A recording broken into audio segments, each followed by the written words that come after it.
Yeah. All right. Hey, yoga. Yoga flame. How you doing?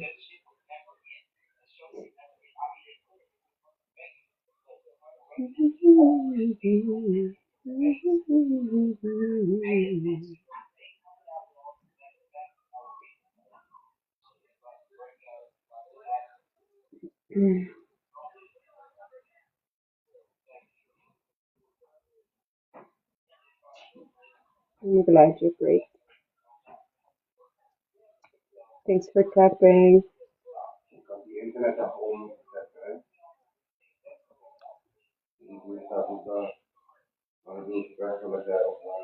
Okay.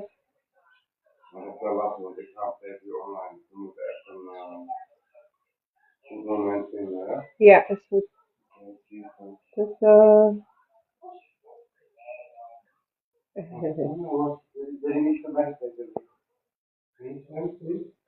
Shall we move the table back this way so I can see you? Because I still have some dishes to do. Yeah, just put it a bit over there. Bit closer. What are you wearing? I'm wearing my hoodie. Thank you. You have a pocket? I have a pocket, yes, I do. Okay. Mommy is live, Lily. So you remember what that means? If you want to talk to Mama, you put your hand on my leg and wait quietly. Yeah. Until I. No, no, we're going outside later. Not now. Okay? All right. I love you. Yes, baby. I love you. Okay, so I'm gonna get started right away because after me, Ricardo's going live, and I still got some dishes to do before I can actually cook. I can start cooking, but I don't like cooking when I'm, you know, when I know I still have so many dishes to do. So, um, yeah, I'm gonna do a tiny little intro. Today we're talking about learning to eat and cook intuitively. And last week and the week before, we talked about, yeah, basically the language of cravings and how to replace them. And that in and of itself is a whole journey. It's not, it's not simple. It's something that requires a lot of awareness because depending on the state of your gut, it can be very easy or very difficult to break the habits. Yes, exactly. That's is that Ayurvedic eating? There are so many systems, of course, in the world that can, bring you back to the way you're supposed to eat in your center.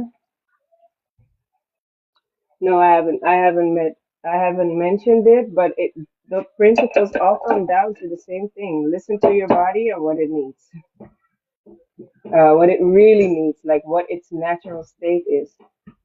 So,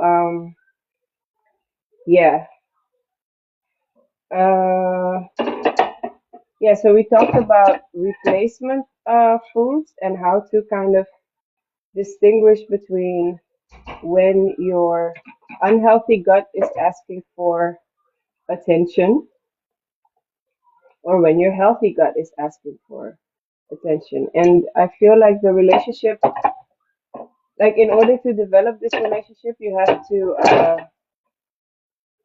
have the knowledge, right? You got to know, okay, if my body is asking for this, or if I'm having this craving and it's generally considered unhealthy, but it's a really strong craving, then what does that mean? You put the right information across from it, and then it's a matter of not, um, it's like not acting immediately on the impulse of the craving, but instead starting that conversation first.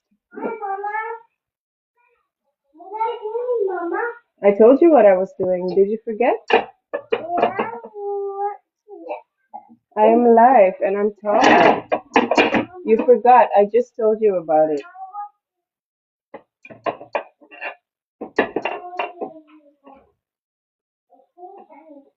Okay, give me a moment. I will come to you, but wait, please. Um, right, so you're starting this conversation exactly between the mind and the gut, because your gut can be pretty unreliable if it's not in a healthy state right now. And this is where things like cleanses come in to help you clear out the gut. Because if you're gonna start doing all the gut-friendly stuff, like you're gonna start drinking kombucha, and you're gonna start eating fermented foods and all that kind of stuff, but you still have a bunch of mucus and sugar build up in your body, you're basically just feeding, you know, sugar.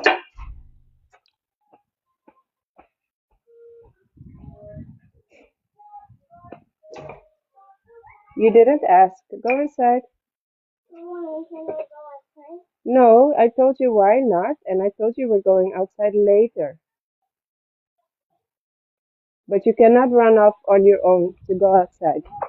No, no, no. You have a moment to decide if you're gonna walk inside yourself or if I'm gonna pick you up and take you in. Three, two, one. Okay, I take you. Okay, then walk. Go inside and do not go back outside. You forgot to wait for Mama. Yes.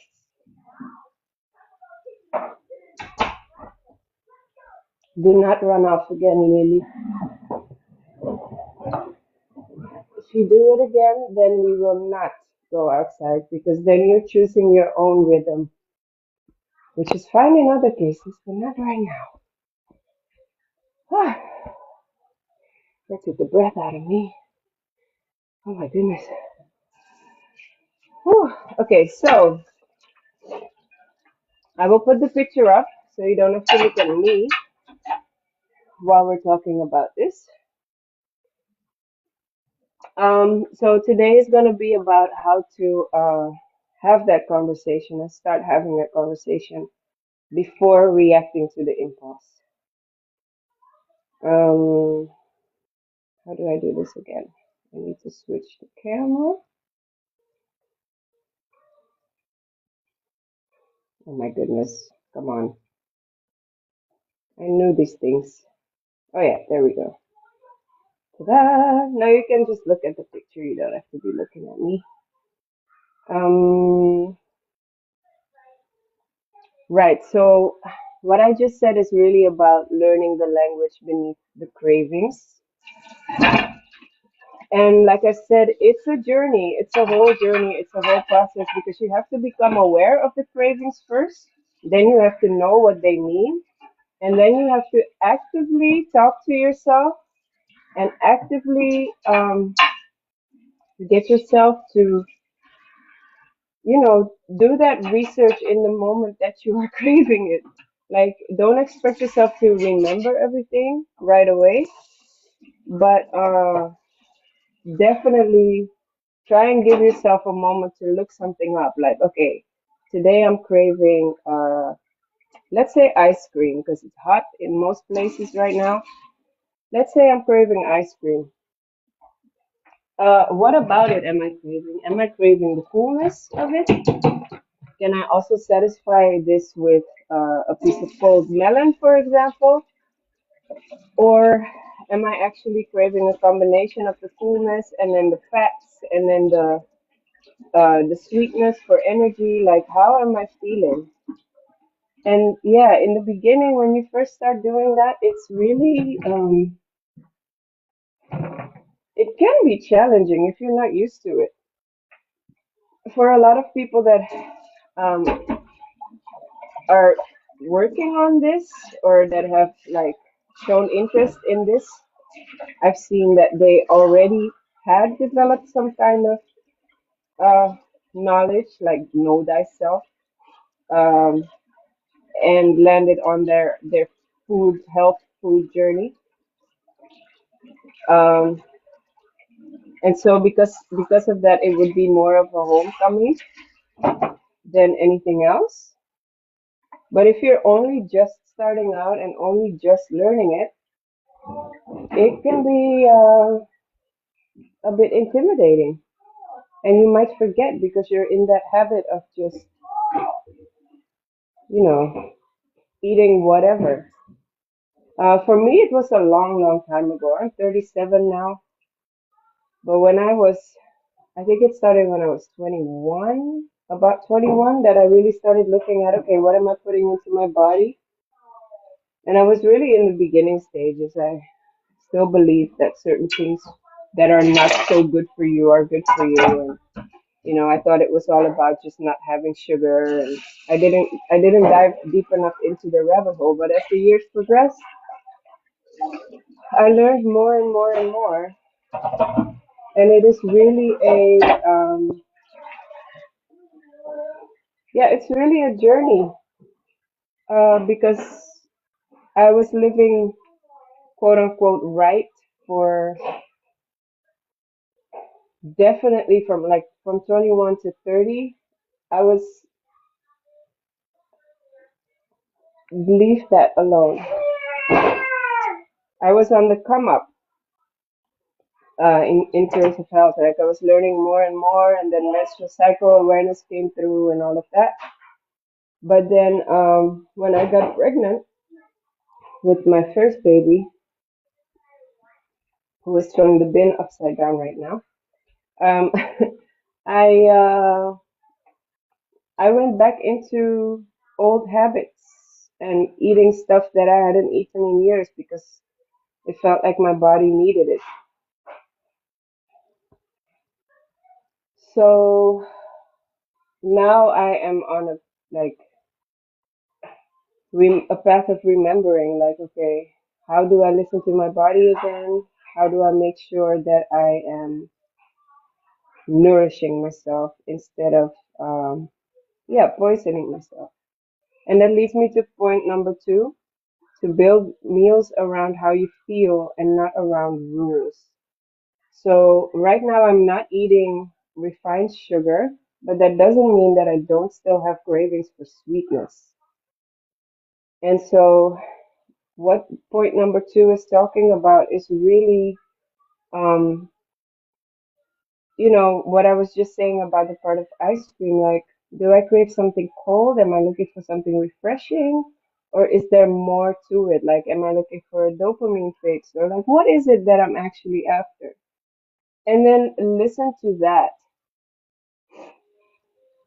Um, and then point three comes in kind of hand in hand with that, which is what do you actually have? And that's also an important thing. If you start a journey of, cleansing yourself and coming into alignment with listening to your body and intuitive eating, it's really important that you also do a little check of what you have in your house. um, don't just step into it like cold turkey, because if you don't have the replacements that are necessary in your house, it's going to be a lot easier to actually go back and grab those very things that you're trying to stop eating. And this is something that I can actually coach in to kind of do like a video tour through your kitchen cabinets and your fridge and everything, and make sure that, especially the tricky ones with like hidden sugars and ultra processed stuff, and like how to take them out, and then we can go grocery shopping virtually together, and then we replace those things. Yeah. And it also doesn't always have to be expensive to make those swaps.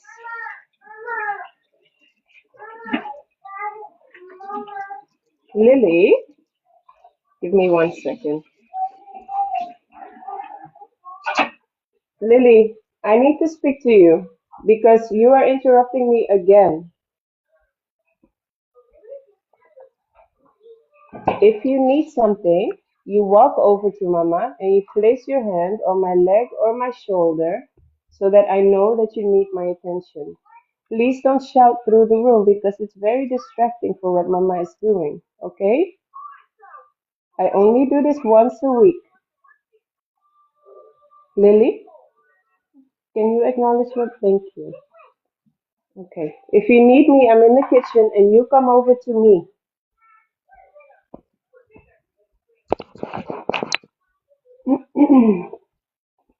Okay.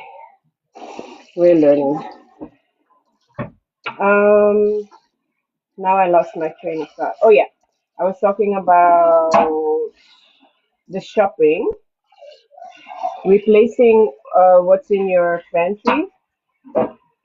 It doesn't have to be expensive. If anything, and if you do it right, it will actually save you more money.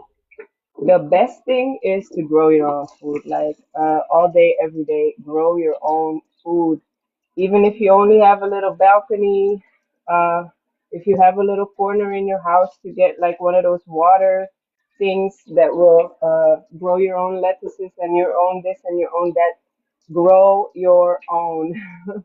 But if you are not able to do that, if you do not have the space or the time, as for some people it's possible, then buy seasonal food.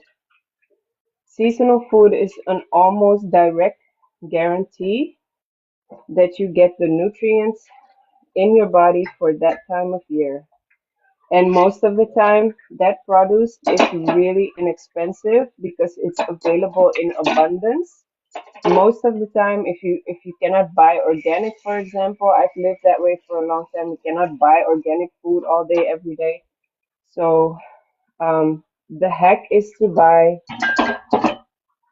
seasonal food because it's there in abundance. It's very, very inexpensive, and most of the time it won't be sprayed with so many chemicals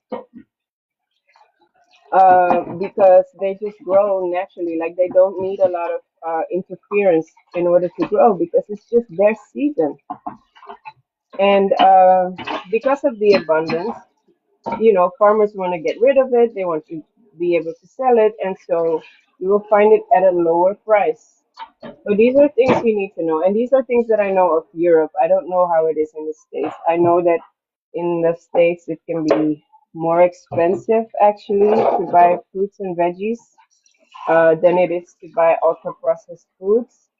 In Europe, that works a little bit different, but still, if you're in the States, you're probably living somewhere where you can actually start a little garden or get an allotment or something. Or there are ways. Don't limit yourself in believing that there are no ways to do this yourself. You're forgetting something, my love. And I'm not going to come to you because we have an agreement that you come to me when you want to speak to me. We are learning. Okay, so right, so point number 4 is learn a handful of flavor foundations. Now, this one I find very fun because I find delicious food really important. Okay, I want my food to be nourishing and I want my food to be delicious. I don't want no bland things on my plate. I am going to eat something, I want it to taste good, and I feel like that is everybody's right to have a good meal on their plate that actually tastes amazing.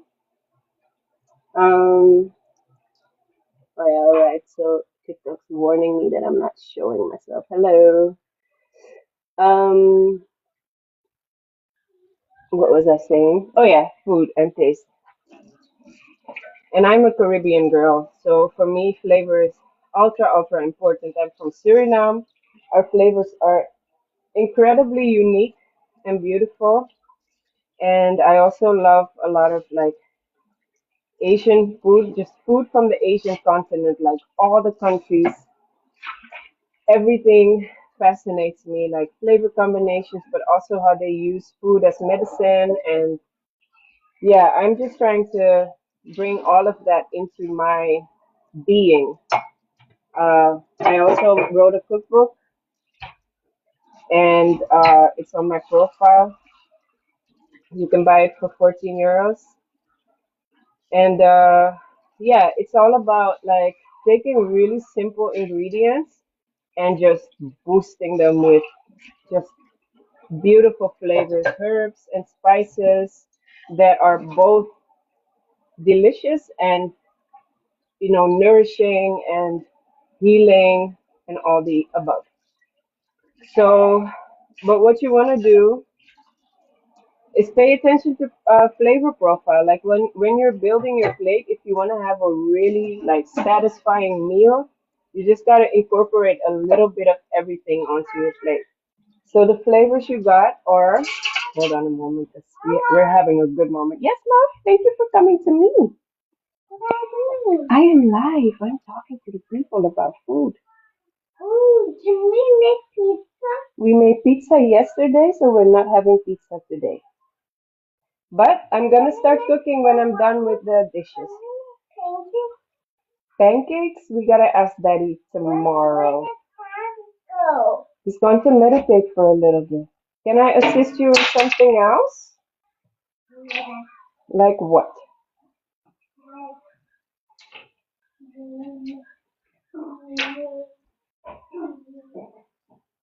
Do you want your big puzzle? Okay. Okay, I'm gonna go. I'm gonna get back to it. Okay.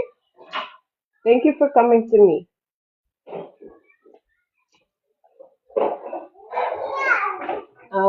Let me see if I can put this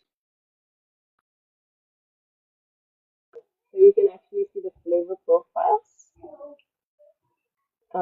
So we've got umami, sweet, acidic, uh, fat, bitter. I think is one as well, and yeah, acidic is the sourness.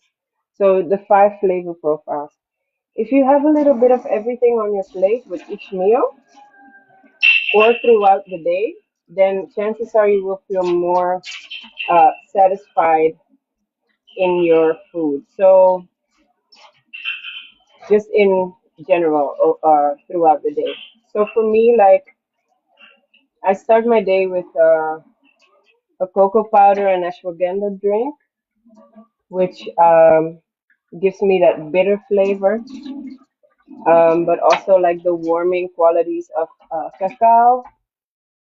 And this is what I replaced my sugar with actually, because I used to have coffee in the morning, and then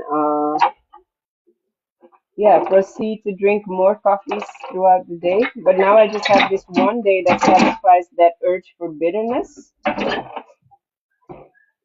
and then the rest of the day I'll do things like I'll eat my watermelon with salt, or I will have a green apple which is really sour. I'll have that with salt. And then in dinner, it's often like combination of like really grounding foods. You're forgetting something, Lily, and it's distracting me. So if you need something from me, you come to me. We are learning. Um, and yeah, with dinner, it's often like I will try to bring at least. three or four of the flavor profiles into my meals.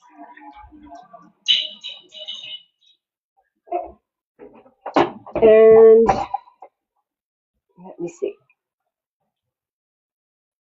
Oh yeah, and another trick that I do, which I find really handy and actually also comforting, is that sometimes over certain dishes I will do like a drizzle of extra virgin olive oil, or I will sprinkle some seeds on top of something.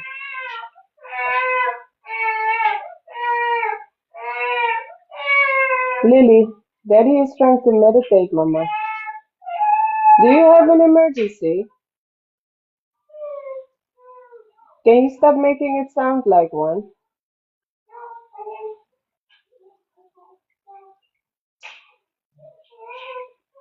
Lily, please stop because you are also disturbing your father. And you are taking me out of what I'm doing. We're learning, but please respect the boundaries. Thank you. Okay, let's see. So honor your cycle. Yeah. What I was saying before is that I like to drizzle like olive oil for extra nutrients, and also I'll sprinkle seeds like sesame seeds, sunflower seeds, pumpkin seeds. I haven't had pumpkin seeds in a while. I need to get some. Um, but just all sorts of seeds to just add those extra nutrients for whatever it is that you're cooking. And me, I'm a fan of white rice. I really like rice, and it's not something that I'm gonna take out of my livid anytime soon. So I just enhance it whenever I'm making salt. Salt. Whenever I'm making rice, depending on what I cook with it. But if the entire meal that I'm making is not necessarily nutrient dense, then I'll make sure that my rice is nutrient dense and packed with fiber. So what I'll do is like I'll add some lentils to the rice, for example, for extra protein and fiber. Sometimes I'll add some beans to the rice. Sometimes I'll add chia seeds. Sometimes I'll make it like kind of like a medicinal thing with turmeric and black pepper. It just depends on what fits the meal that I'm making.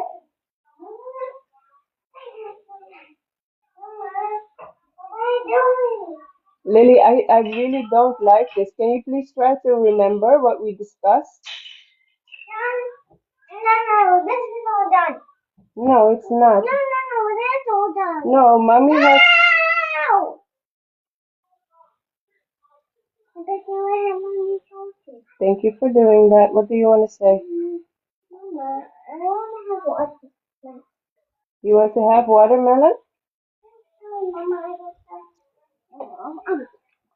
Apple juice? Okay. Apple juice. No. You've already had spirulina, so that we save for tomorrow, but you can have some apple juice. Um, yeah, give me a moment, y'all. We are learning. I say this a lot because I need to say this a lot, because otherwise I lose my mind.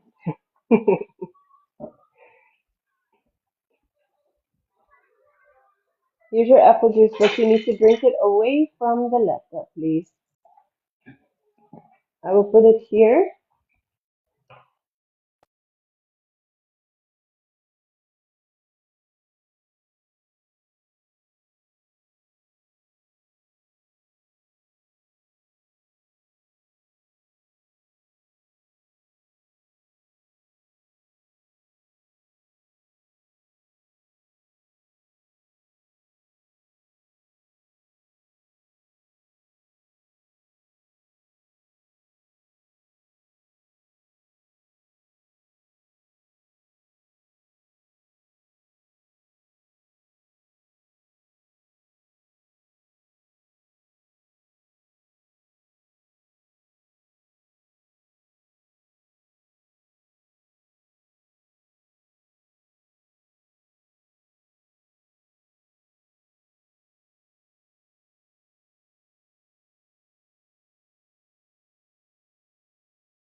Um, what was the last thing I said? Oh yeah, about the sprinkling seeds for extra nutrition and like enriching my rice. These are all little tricks that you can just use anytime to make sure that you're getting the right amount of everything into your system. Because ultimately, once you've done the cleanses and you're starting fresh and anew, and you've learned to build that rhythm, that conversation between you and your cravings, and once you learn how to add every single flavor profile to your um, meals, Mama, I'm going what? You're what? I'm going what? I'm growing. You're growing a lot. Yes, you are. Yeah. Mother, Father God is saying that that is what's happening for you, baby. You are growing a lot so you can be a big sister.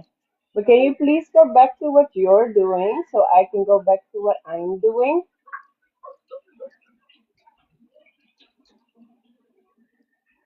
And the poop stays on the floor, Mama. Um, man, once you've developed that language with yourself, it becomes easier because at some point you don't even have to think about it anymore. At some point you have grown so much within yourself that you just know, like, hey, I'm feeling this and that, and then you can just go ahead and supplement that for yourself. Um, which brings me to the topic of supplements because generally it should not be necessary for us to have to supplement with supplements. But in this day and age, if you're still buying food from the supermarket, if you're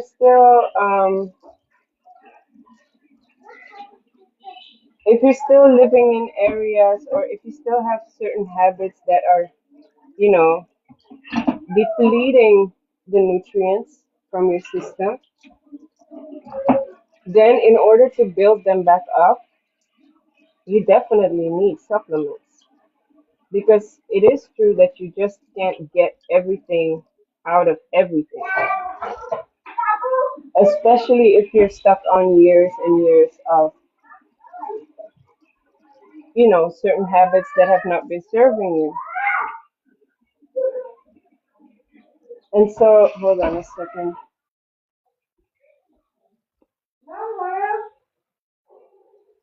Lily, mommy is starting to get frustrated because I'm repeating myself a lot.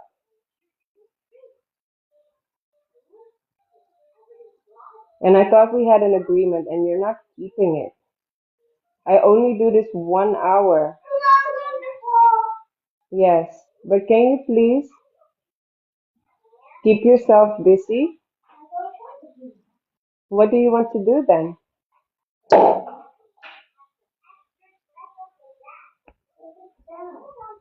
That was the dog food. The lid popped off. That's not a good sign, by the way, but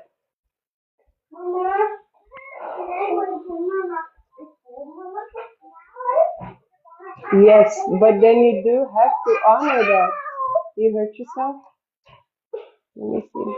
Yeah, that's the table. Sorry, you got hurt.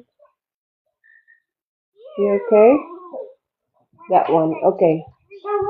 Now, please, Lily, mommy just needs 20 more minutes. That's all. Can you please keep yourself entertained? You have all your toys out. Thank you. I love you too. I love you, babe. Yeah, but you cannot help me right now. When I start cooking, you can help me.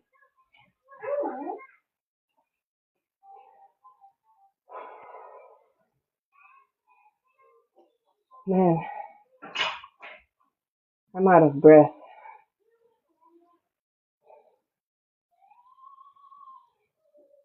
Mm, yeah, I gotta see where we're at because I keep losing my train of thought.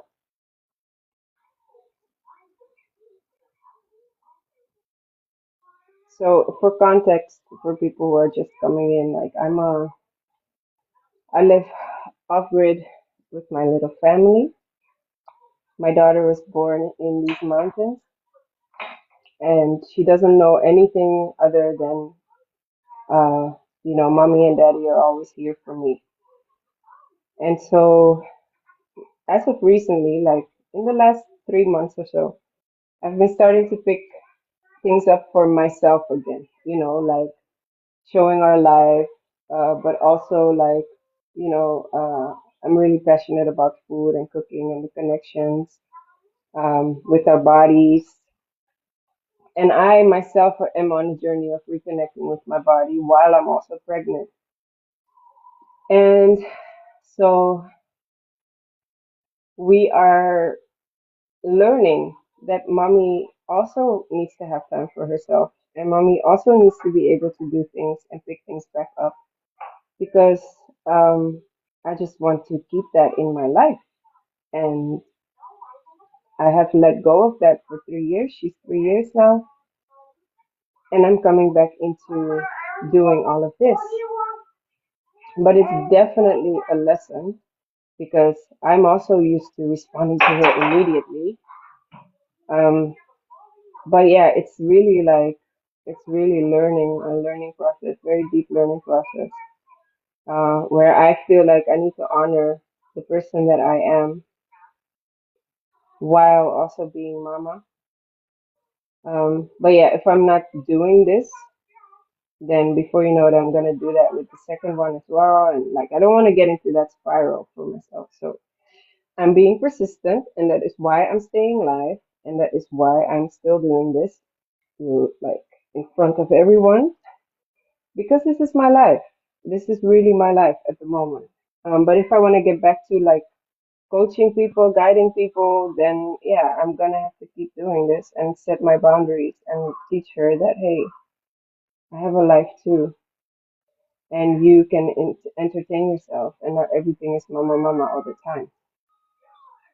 And when the baby comes, that's also not gonna be possible. So, having said that, let's see, where were we? Um, oh yeah, so use all your five senses, and this is something that I'm learning now. With my pregnancy cravings, they have been very interesting. Like it started with wanting a lot of raw food. So like usually I don't really eat cucumbers or like tomatoes. Every once in a while I like it or I like it with a certain meal. Or like raw carrots. I never liked raw carrots. Um, but in the beginning of the pregnancy, it was that and apples and like sour, like acidic foods a lot. But now, in the last week, I've noticed that I'm really like craving crunch. Now, crunch is more of a sensory thing instead of like a nutritious thing. And I'm like, oh, what does that mean? Because that is like a new kind of craving for me that I don't really recognize in myself as it being a separate craving. But I think that's more about like a sensory pleasure instead of like a nutritious one.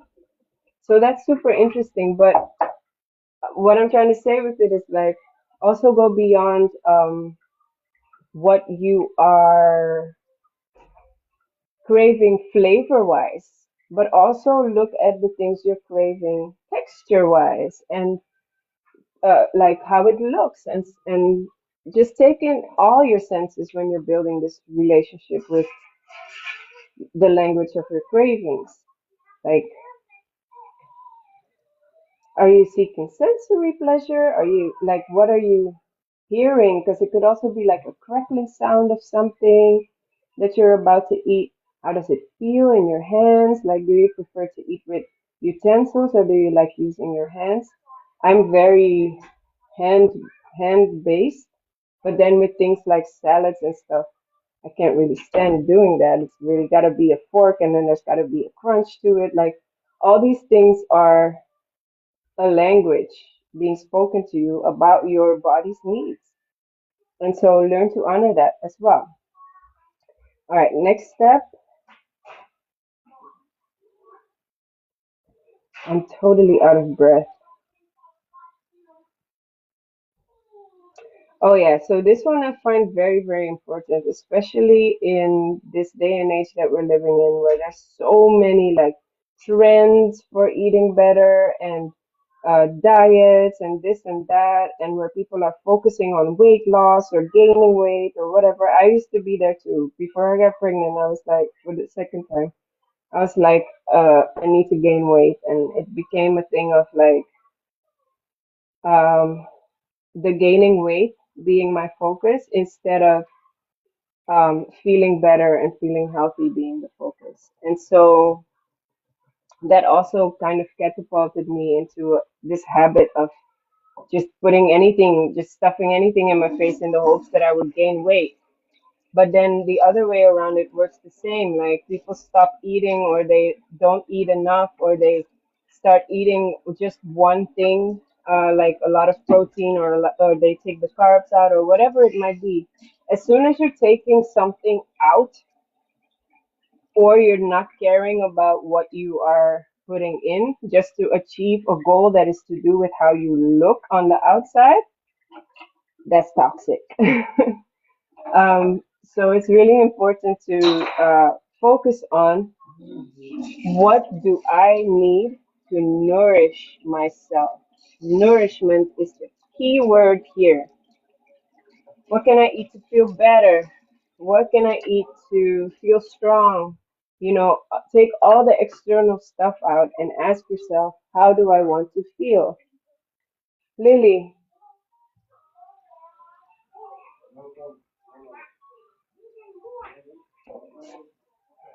okay, give me a second. I gotta go.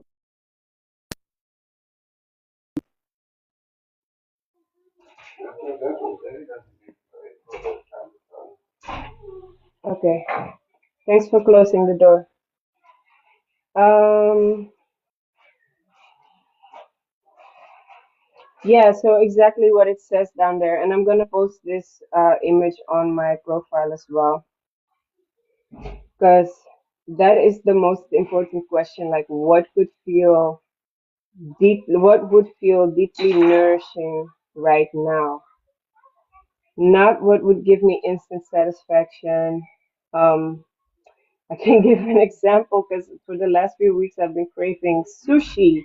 Like I really want to have some vegetarian sushi, but I don't have it available to me, which causes me to have that conversation. Like, okay, what is it about all of that that I am craving right now, and how can I give it to myself? So it's in combination with wanting like that crunch. So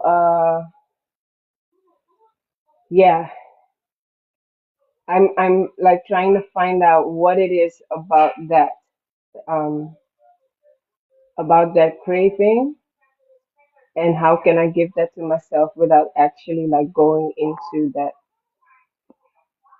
limited belief that it's about sushi, because it's never just about sushi. It's about what's in the sushi, the flavor combinations. I'm guessing it's like the umami and like the seaweed, lots of iodine and like the chlorophyll, but also crunch. I'm seeing like crispy onion and all that kind of stuff. So like, still exploring what does it mean and how can I give it to myself. But like I said, I am going to post this picture on my profile. And if you find it interesting what I talk about, I come back every week and I give it a try every week, because this is my journey, this is my process. The information that I'm sharing with others is things that I know from my way of living. Um, and I always, always recommend to do your own research. When you come here, take what resonates and leave the rest. Only take what resonates with your soul. Only take what's right for you. You don't have to agree with all the stuff that I'm saying. Absolutely not. Just feel into what feels real for you and then research it and then apply. I'm just here from I'm just here from my heart. Like, I want everybody to be in touch with themselves, and especially women. If you're interested in my cookbook, you can get to my profile. I have a link there. You can also see more about my life and what my partner and I do. Um, I'm starting to lose my breath again. And then, yeah, you can connect with me. If you have questions, you can always come and ask them. I'm really open for connection. Um, and yeah, I mean, I'll be going into the third trimester soon, and I'm really gonna take that time to reorganize and to um, just kind of really connect with the baby before the baby comes and to prepare the little one for the baby coming.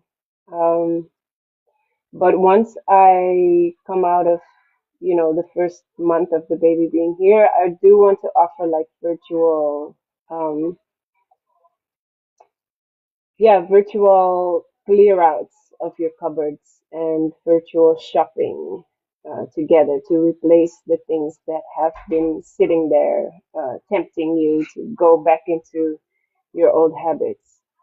Um, but yeah, that's for the future. Right now, I'm just focusing on bringing this info out, on getting me and the little one used to me doing this frequently, and yeah, just enjoying the process of guiding again. Because it's been a few years since I've been doing all of this. So thank you for coming. You can watch Una the Mermaids when you're older.